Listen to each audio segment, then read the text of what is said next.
నమస్కారం ETV news కి స్వాగతం ముందుగా ముఖ్యాంశాలు ఇజ్రాయెల్ పై క్షిపణులతో విరుచుకుపడిన ఇరాన్ టెల్ అవీవ్ జెరూసలేంను తాకిన మిసైల్స్ దాడిపై తీవ్ర పరిణామాలు ఉంటాయని హెచ్చరించిన అమెరికా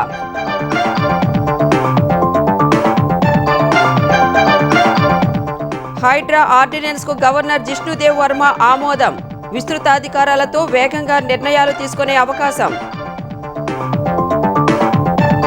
ఉమ్మడి జిల్లాలకు ప్రత్యేక అధికారులను నియమించిన తెలంగాణ సర్కార్ కలెక్టర్లతో సమన్వయం చేసుకుంటూ ప్రభుత్వ కార్యక్రమాల అమలుకు ఆదేశం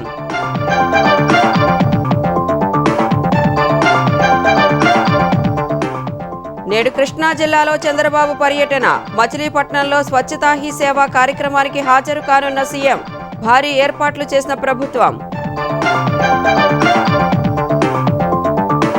అలిపిరి నుంచి కాలినడకన తిరుమల చేరుకున్న పవన్ కళ్యాణ్ నేడు శ్రీవారి దర్శనం తర్వాత ప్రాయశ్చిత్త దీక్ష విరమణ రేపు తిరుపతిలో వారాహి సభకు హాజరు ఫ్రీహోల్డ్ భూముల పరిశీలన త్వరగా పూర్తి చేయాలన్న మంత్రి అనగాని ప్రజల విజ్ఞప్తుల పరిష్కారంలో జాప్యం వద్దని అధికారులకు ఆదేశం తెలంగాణలో నేటి నుంచి బతుకమ్మ సంబరాలు 9 రోజుల పాటు తీరొక్క పూలతో ఆడి పాడనున్న మహిళలు రవీంద్ర భారతిలో ప్రభుత్వ వేడుకలు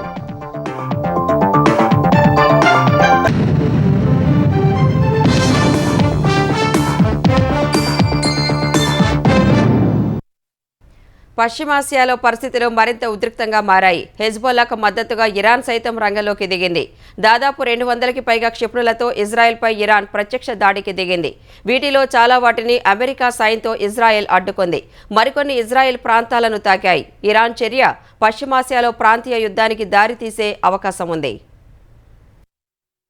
పశ్చిమాసియా అగ్నిగుండంలా మారింది ఇజ్రాయెల్పై ఆగ్రహంతో ఉన్న ఇరాన్ యుద్ధ రంగంలోకి దిగింది హెజ్బొల్లా హమాస్ అగ్రనేతల్ని అంతమొందించిన ఇజ్రాయెల్పై ఇరాన్ భారీ సంఖ్యలో క్షిపణుల వర్షం కురిపించింది ఇజ్రాయెల్ నగరాలైన టెల్ అవీవ్ జెరూసలేంపై మంగళవారం రాత్రి వరుసగా 200కు పైగా క్షిపణుల్ని ప్రయోగించింది వీటిలో చాలా వాటిని అమెరికా సాయంతో ఇజ్రాయెల్ అడ్డుకుంది మరికొన్ని క్షిపణులు ఈ నగరాన్ని తాకాయి ప్రాణనష్టం వివరాలు తెలియనప్పటికీ తమ వైపు కొద్దిమంది మాత్రమే గాయపడ్డారని ఇజ్రాయెల్ ప్రకటించింది హెజ్బొల్లాపై ప్రతీకారం తీర్చుకునేందుకు లెబనాన్లో భూతల దాడులు ప్రారంభించామని ఇజ్రాయెల్ ప్రకటించిన కొన్ని గంటల్లోనే ఇరాన్ క్షిపణులతో భీకర దాడులు చేసింది ఇరాన్ నుంచి ప్రయోగించిన క్షిపణులు 12 నిమిషాల వ్యవధిలోనే ఇజ్రాయెల్లోకి ప్రవేశించాయి ఈ దాడుల గురించి తమ అంతర్జాతీయ భాగస్వాములకు ఇరాన్ సమాచారమిచ్చింది పదుల సంఖ్యలో బాలిస్టిక్ క్షిపణుల్ని వాడినట్లు అధికారికంగానూ ఇరాన్ ప్రకటించింది ఇజ్రాయెల్ ప్రతీకార దాడులకు దిగితే తమ ప్రతిస్పందన మరింత తీవ్రంగా ఉంటుందని ఇరాన్ హెచ్చరించింది హమాస్ అధినేత Ismail Hania Hezbollah chief Syed Hasan Nasrallah మరణానికి ప్రతీకారంగా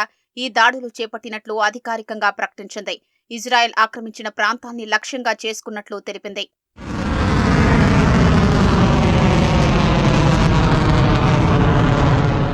ఇరాన్ క్షిపణులతో బెంబేలెత్తిన ఇజ్రాయేలీలు బాంబు షెల్టర్లలోకి వెళ్లి తలదాచుకున్నారు మరికొందరు రోడ్డు పక్కన రక్షణ ప్రదేశాల్లో దాక్కున్నారు ఇజ్రాయెల్ అంతటా సైరన్ల మోత మోగింది టీవీ ఛానళ్లు మొబైల్ ఫోన్ల ద్వారా కూడా ప్రజల్ని ప్రభుత్వం అప్రమత్తం చేసింది తమ పౌరుల ప్రాణాల్ని రక్షించడానికి ఇజ్రాయెల్ రక్షణ దళం ఐడీఎఫ్ అన్ని చర్యలు తీసుకుందని ఇజ్రాయెల్ విదేశాంగ మంత్రిత్వ శాఖ పేర్కొంది తమ వారికి అండగా ఉంటామని ఇజ్రాయెల్ ప్రకటించింది ఇరాన్ క్షిపణుల్ని చాలా వాటిని ధ్వంసం చేసినట్లు తెలిపింది అమెరికాకు చెందిన డిస్ట్రాయర్ల సహాయంతో వాటిని కూల్చివేసినట్లు ఇజ్రాయెల్ ప్రకటించింది అయితే మరోవైపు తమ క్షిపణులు చాలా వరకు లక్ష్యాల్ని ఛేదించినట్లు ఇరాన్ పేర్కొంది ఇజ్రాయెల్పై ప్రయోగించిన 90% క్షిపణులు లక్ష్యాల్ని విజయవంతంగా ఛేదించినట్లు ఇరాన్ రివల్యూషనరీ గార్డ్ తెలిపింది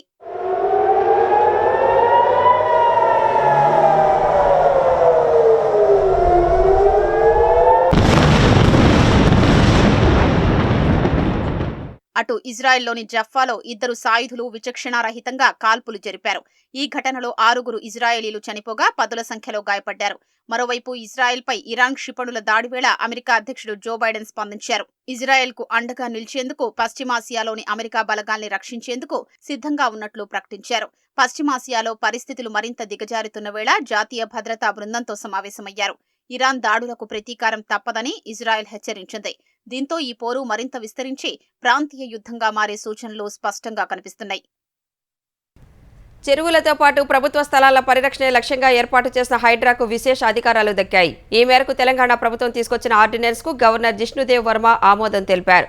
రాజ్భవన్ ఆమోద ముద్రతో జాప్యానికి తావు లేకుండా స్వయంగా చర్యలను సకాలంలో తీసుకునే అవకాశం హైడ్రాకు కలగనుంది. హైదరాబాద్ లో విపత్తు స్పందన, ఆస్తుల పర్యవేక్షణ, పరిరక్షణ ఏజెన్సీ హైడ్రాకు విస్తృత అధికారాలు కల్పిస్తూ ప్రభుత్వం తీసుకొచ్చిన ఆర్డినెన్స్ కు గవర్నర్ జిష్ణుదేవ్ వర్మ ఆమోదం తెలిపారు. రాజముద్ర పడటంతో ఇకపై హైడ్రా చేపట్టే అన్ని కార్యకలాపాలకు చట్టబద్ధత లభించింది. ఆ చట్టాన్ని రాబోయే అసెంబ్లీ సమావేశాల్లో ప్రవేశపెట్టి ఆమోదించనున్నట్లు తెలుస్తోంది. అప్పటి వరకు హైడ్రాకు ఈ ఆర్డినెన్స్ రక్షణగా ఉండనుంది.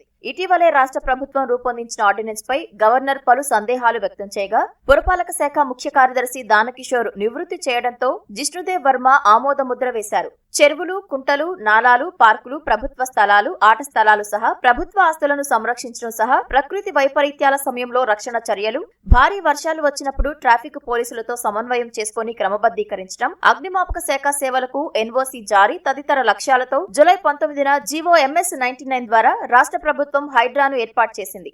రంగారెడ్డి, హైదరాబాద్, మేడ్చల్, మల్కాజ్గిరి జిల్లా పరిధిలో ORR వరకు ఉన్న ప్రాంతాన్ని హైడ్రా పరిధిలో చేర్చారు. హైడ్రా ఆధ్వర్యంలో ప్రభుత్వ ఆస్తుల పరిరక్షణ విభాగం, విపత్తు నిర్వహణ విభాగాలు ఇప్పటికే పనిచేస్తుండగా ఆర్డినెన్స్ తో మరికొన్ని కీలక అధికారాలు హైడ్రాకు దఖలు పడ్డాయి. ఆ విభాగాన్ని మరింత బలోపేతం చేసే దిశగా ఇటీవలే పలువురు ఉన్నతాధికారులు, సిబ్బందిని ప్రభుత్వం కేటాయించింది.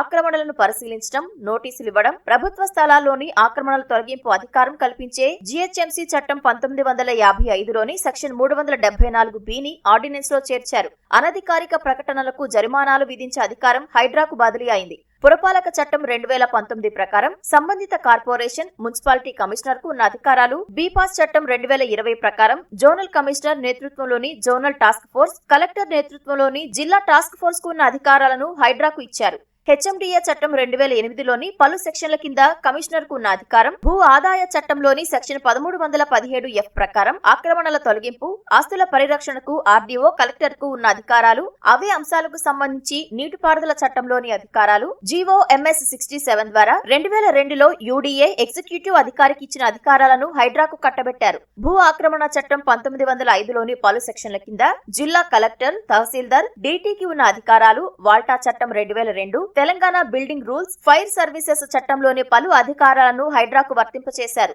నిర్మాణాలపై చర్యలు తీసుకోవడంలో జాప్యానికి తావు లేకుండా హైడ్రా కొత్త అధికారాలతో స్వయంగా చర్యలను సకాలంలో తీసుకోగలుగుతోంది. హైడ్రాను ఏర్పాటు చేస్తూ ఇచ్చిన జీవో 99పై ప్రభుత్వం కౌంటర్ దాఖలు చేసే వరకు జీవో అమలు నిలిపివేస్తూ ఎలాంటి మధ్యంతర ఉత్తర్వులు ఇవ్వలేమని హైకోర్టు తేల్చి చెప్పింది. హైడ్రా ఏర్పాటుపై కౌంటర్ దాఖలు చేసిన తర్వాతే పిటిషన్లపై విచారణను చేపట్టి నిర్ణయం వెలువరిస్తామని పేర్కొంది. హైడ్రాను ఏర్పాటు చేస్తూ రాష్ట్ర ప్రభుత్వం తెచ్చిన జీవో 99 చట్టబద్ధతను సవాలు చేస్తూ హైదరాబాద్ నానక్రామగూడకు చెందిన లక్ష్మి పిటిషన్ దాఖలు చేశారు. ఆ పిటిషన్పై జస్టిస్ లక్ష్మణ్ విచారణ చేపట్టారు. ప్రభుత్వం తరపున కౌంటర్ దాఖలు చేస్తామని, అందుకు కొంత గడువు కావాలని అదనపు అడ్వకేట్ జనరల్ కోరారు. వాదనలు వినిపించిన పిటిషనర్ తరపు న్యాయవాది అప్పటి వరకు జీవో అమలును నిలిపివేస్తూ మధ్యంతర ఉత్తర్వులు జారీ చేయాలన్నారు. సంగారెడ్డి జిల్లా అమీన్పూర్ మండలం ఐలాపూర్లో 10.24 ఎకరాల్లో జోక్యం చేసుకోకుండా ఆదేశాలు ఇవ్వాలని కోరారు. వాదనలను విన్న న్యాయమూర్తి జీవో 99కు సంబంధించి ఎలాంటి మధ్యంతర ఉత్తర్వులు ఇవ్వలేమని, ప్రభుత్వం కౌంటర్ దాఖలు చేశాక విచారణ చేపడతామంటూ విచారణను ఈ నెల 15కు వాయిదా వేశారు. తెలంగాణలోని ఉమ్మడి జిల్లాల వారీగా IAS అధికారులను ప్రత్యేక అధికారులుగా ప్రభుత్వం నియమించింది. ప్రత్యేక అధికారులు జిల్లాల్లో పర్యటించి అక్కడి కలెక్టర్లతో సమన్వయం చేసుకుంటూ ప్రభుత్వ కార్యక్రమాలను అమలు చేయాలని ఉత్తర్వుల్లో CS శాంతికుమారి పేర్కొన్నారు. ఉమ్మడి ఆదిలాబాద్ జిల్లాకు ఇలంబర్తి, ఉమ్మడి కరీంనగర్కు RV కర్ణన్, నల్గొండ జిల్లాకు అనితా రామచంద్రన్, నిజామాబాద్ జిల్లాకు A శరత్ ప్రత్యేక అధికారులుగా నియమితులయ్యారు. ఉమ్మడి రంగారెడ్డి జిల్లాకు D దివ్య, మహబూబ్ నగర్కు రవి, వరంగల్ జిల్లాకు T వినయ్ కృష్ణారెడ్డి, మెదక్కు హరిచందన, ఖమ్మం జిల్లాకు సురేంద్ర మోహన్, హైదరాబాద్ జిల్లాకు ఆమ్రపాలి స్పెషల్ ఆఫీసర్లుగా నియమితులయ్యారు. ముఖ్యమంత్రి చంద్రబాబు నేడు కృష్ణా జిల్లా మచిలీపట్నంలో పర్యటించనున్నారు. స్వచ్ఛతా హీ సేవా కార్యక్రమంలో పాల్గొంటారు. సీఎం పర్యటన ఏర్పాట్లను పురపాలక శాఖ మంత్రి పొంగూరు నారాయణ పరిశీలించారు. తొలుత సీఎం నేషనల్ లా కాలేజ్కి వస్తారని మంత్రి తెలిపారు. అక్కడి నుంచి డంపింగ్ యార్డ్, టీటీడీ కళ్యాణ మండపంలో ఏర్పాటు చేసిన కార్యక్రమాల్లో పాల్గొంటారని చెప్పారు. వైసీపీ హయాంలో నిలిచిపోయిన అభివృద్ధి పనులకు సీఎం పర్యటనతో మోక్షం లభిస్తుందన్నారు. అటు సీఎం చంద్రబాబుకు ఘనస్వాగతం పలికేందుకు భారీ ఏర్పాట్లు చేసినట్లు మంత్రి కొల్లు రవీంద్ర తెలిపారు. వైకాపా హయాంలో మచిలీపట్నం నిర్లక్ష్యానికి గురైందని, రైల్వే, పోర్ట్ అభివృద్ధి పనులు నిలిచిపోయాయని అన్నారు. బందరు ప్రగతికి చంద్రబాబు పర్యటన ఉపయోగపడుతుందని మంత్రి వెల్లడించారు. చంద్రబాబు నాయుడు గారితో రాబోయే 5 సంవత్సరాల్లో చేయబోయే కార్యక్రమాలకి వరాలు జల్లులు గుర్తుంచుకునే విధంగా మనం ప్రణాళికలు తయారు చేసుకుని అపూర్వ స్వాగతం చేసి ఆయన మరి గౌరవంగా పంపించే బాధ్యత తీసుకోవాలి. అన్ని మన సమస్యలన్నీ కూడా ఆయన దృష్టికి తీసుకెళ్దాం. నా దృష్టిలో నాకు అన్ని తెలిసి అవన్నీ ఎలా చేయాలి అన్ని ఆల్రెడీ దాన్ని ఒక లైన్లో పెట్టుకున్నాం. అవన్నీ కూడా చేసుకుందాం. ఎన్టీఆర్ భరోసా పింఛన్ల పంపిణీ అద్భుతంగా జరిగిందని ముఖ్యమంత్రి చంద్రబాబు అన్నారు. 1వ తేదీనే 98% మంది లబ్ధిదారులు ఇంటి వద్దనే పింఛన్ అందుకోవడం ఎంతో సంతృప్తి ఇచ్చిందని సామాజిక మాధ్యమం ఎక్స్లో పోస్ట్ చేశారు. పేదలకు ఆర్థిక భద్రత కల్పించాలనే లక్ష్యంతో పింఛన్లు పెంచి అందజేస్తున్నామన్నారు. 64,38,000 మందికి పింఛన్ అందించే కార్యక్రమాన్ని ప్రభుత్వ ఉద్యోగులు సమర్థవంతంగా నిర్వహించారని ప్రశంసించారు. ఒక్క రోజులో రికార్డు స్థాయిలో పింఛన్లు అందించిన సచివాలయ ఉద్యోగులు ఇతర ప్రభుత్వ సిబ్బందిని మనస్ఫూర్తిగా అభినందిస్తున్నట్లు తెలిపారు.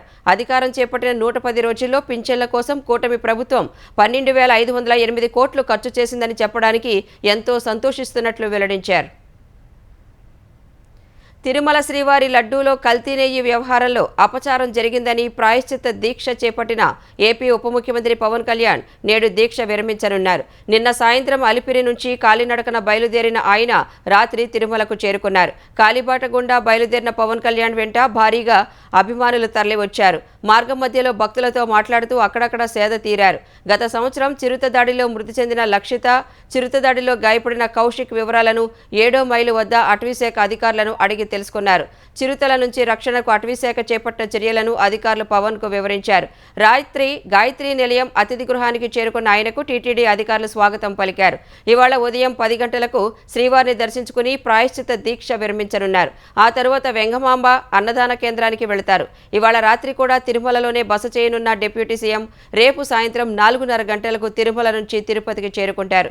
రేపు 5:30కు జ్యోతిరావు పూలే విగ్రహం వద్ద నిర్వహించే వారాహి సభలో పాల్గొంటారు. తర్వాత విజయవాడ బయలుదేరుతారు. దేశంలోనే తొలిసారిగా ఆంధ్రప్రదేశ్లో ప్రతిష్టాత్మకంగా చేపట్టిన skill senses pilot project Mangalagiri నియోజకవర్గం తుళ్లూరులో కొనసాగుతోంది. మంగళగిరి నియోజకవర్గంలో 135,914 గృహాలు, తుళ్లూరులో 25,507 గృహాలు కలిపి మొత్తం 161,421 కుటుంబాల నుంచి 675 మంది ఎన్యూమరేటర్లు స్కిల్ సెన్సెస్ చేపట్టారు. గ్రామ సచివాలయాలు, స్కిల్ డెవలప్మెంట్ శాఖ, సీడాప్, న్యాక్ విభాగాల సిబ్బంది కార్యక్రమంలో పాల్గొన్నారు. సెన్సెస్ కార్యక్రమాన్ని స్కిల్ డెవలప్మెంట్ హెడ్ క్వార్టర్ నుంచి అధికారులు పర్యవేక్షిస్తున్నారు. పైలట్ ప్రాజెక్టులో ఏమైనా లోపాలు ఉంటే వాటిని సరిదిద్ది రాష్ట్ర వ్యాప్తంగా స్కిల్ సెన్సెస్ ప్రక్రియను ప్రారంభించనున్నారు. యువతలో నైపుణ్యాలను గుర్తించి అవసరమైన నైపుణ్య అభివృద్ధి అందించడం ద్వారా మెరుగైన ఉద్యోగ అవకాశాలు కల్పించడం స్కిల్ సెన్సెస్ ప్రాజెక్ట్ ప్రధాన లక్ష్యం. ప్రజలు సమర్పించిన ఫిర్యాదులను ఎప్పటికప్పుడు పరిష్కరించి జీరో స్థాయికి తీసుకురావాలని ఏపీ రెవెన్యూ శాఖ మంత్రి అనగాని సత్యప్రసాద్ అధికారులను ఆదేశించారు. ప్రజల్ని ప్రభుత్వ కార్యాలయాల చుట్టూ తిప్పించుకోవద్దని స్పష్టం చేశారు. మంగళగిరిలోని సీసీఎల్ఏ కార్యాలయంలో జిల్లా కలెక్టర్లు, జాయింట్ కలెక్టర్లతో మంత్రి వీడియో కాన్ఫరెన్స్ నిర్వహించారు. ఫ్రీ హోల్డ్ భూముల వెరిఫికేషన్, ప్రజల నుంచి వచ్చిన అర్జీల పరిష్కారం, సుమోటో క్యాస్ట్ వెరిఫికేషన్ అంశాలపై మంత్రి సమీక్షించారు. ప్రతి సోమవారం అన్ని ప్రభుత్వ కార్యాలయాల్లో గ్రీవెన్స్ డే నిర్వహించాలని, అధికారులంతా ఆ రోజు కార్యాలయాల్లో ఉండాల్సిందేనని తెలిపారు. పంట పొలాలకు మాత్రమే కాక త్వరలో ఇళ్లకు, ఇంటి స్థలాలకు కూడా జియో ట్యాగింగ్ తీసుకువస్తామన్నారు. దీనివల్ల భూ యాజమాన్య హక్కులకు సంబంధించి వివాదాలు తగ్గే అవకాశం ఉందన్నారు. ఈ నెల చివరి నాటికి ఫ్రీ హోల్డ్ భూములపై వెరిఫికేషన్ పూర్తి చేయాలని మంత్రి స్పష్టం చేశారు. నిబంధనలకు విరుద్ధంగా చేసిన ఫ్రీ హోల్డ్ భూములపై న్యాయ సలహా తీసుకోవాలని సూచించారు. అర్జీల పరిష్కారంలో జరుగుతున్న జాప్యంపై రెవెన్యూ శాఖ స్పెషల్ సీఎస్ సిసోడియో ఆగ్రహం వ్యక్తం చేశారు. రెవెన్యూ శాఖ మంత్రి కార్యాలయం నుంచి 1,414 అర్జీలు పరిష్కారం కోసం కలెక్టర్కు పంపగా కేవలం 16 అర్జీలకు మాత్రమే సమాధానం రావడంపై అసహనం వ్యక్తం చేశారు. అర్జీలకు సరైన సమయంలో స్పందించకుంటే ఆయా కలెక్టర్లపై చర్యలు తీసుకుంటామన్నారు. ఆంధ్రప్రదేశ్లో రేషన్ కార్డుదారులందరికీ రాయితీపై కందిపప్పు, పంచదార పంపిణీకి అన్ని ఏర్పాట్లు చేసినట్లు ఏపీ పౌర సరఫరాల శాఖ మంత్రి నాదెండ్ల మనోహర్ తెలిపారు. గుంటూరు జిల్లా తెనాలిలో కందిపప్పు, పంచదార పంపిణీ కార్యక్రమాన్ని ప్రారంభించిన మంత్రి పెరుగుతున్న నిత్యావసరాల ధరలను దృష్టిలో పెట్టుకుని పేదల కోసం ప్రభుత్వం ఈ కార్యక్రమాన్ని చేపట్టినట్లు వెల్లడించారు. రాబోయే రోజుల్లో రాగులు, చిరుధాన్యాలు కూడా అందించేందుకు ప్రణాళికలు చేస్తున్నట్లు మంత్రి తెలిపారు. దాదాపు 1,48,00,000 రేషన్ కార్డుదారులకు కిలో కందిపప్పు కేవలం 67 రూపాయలకి, 500 గ్రాముల పంచదార 17 రూపాయలకి, రాష్ట్ర వ్యాప్తంగా దాదాపు 4,30,00,000 మందికి ఈ సౌకర్యం అందించే విధంగా తగిన ఏర్పాట్లు చేశాం. ఎప్పుడైతే బియ్యం సరఫరా చేస్తామో రేషన్ కార్డు ద్వారా, బియ్యంతో పాటు కిలో కందిపప్పు, 1/2 కిలో పంచదార రెండు కూడా ప్యాక్డ్ రూపంలో రాబోయే రోజుల్లో రాగి మరియు మిల్లెట్స్ కూడా ఇంటింటికి అందించే విధంగా ఒక కార్యక్రమం చేయాలని, అది కూడా జనవరి మాసం నుంచి చేయాలని ఒక ప్రయత్నం చేస్తున్నాం. ఆంధ్రప్రదేశ్లో అమలవుతున్న కేంద్ర ప్రాయోజిత పథకాలను మరింత వేగవంతం చేసి యుద్ధ ప్రాతిపదికన ముందుకు తీసుకువెళ్లాలని ప్రభుత్వ ప్రధాన కార్యదర్శి నీరబ్ కుమార్ ప్రసాద్ స్పష్టం చేశారు. సచివాలయంలో కేంద్ర పథకాలపై వైద్య ఆరోగ్య, వ్యవసాయ, సహకార, ఉద్యానవన, మత్స్య, మున్సిపల్, పరిపాలన, గృహ నిర్మాణ, ఆర్థిక శాఖల అధికారులతో సీఎస్ సమీక్షించారు. ఏపీలో పలు కేంద్ర ప్రాయోజిత పథకాల అమల్లో ఎదురవుతున్న ఇబ్బందులను అధిగమించి జాప్యం లేకుండా వాటిని ముందుకు తీసుకువెళ్లాలని అధికారులకు సీఎస్ సూచించారు.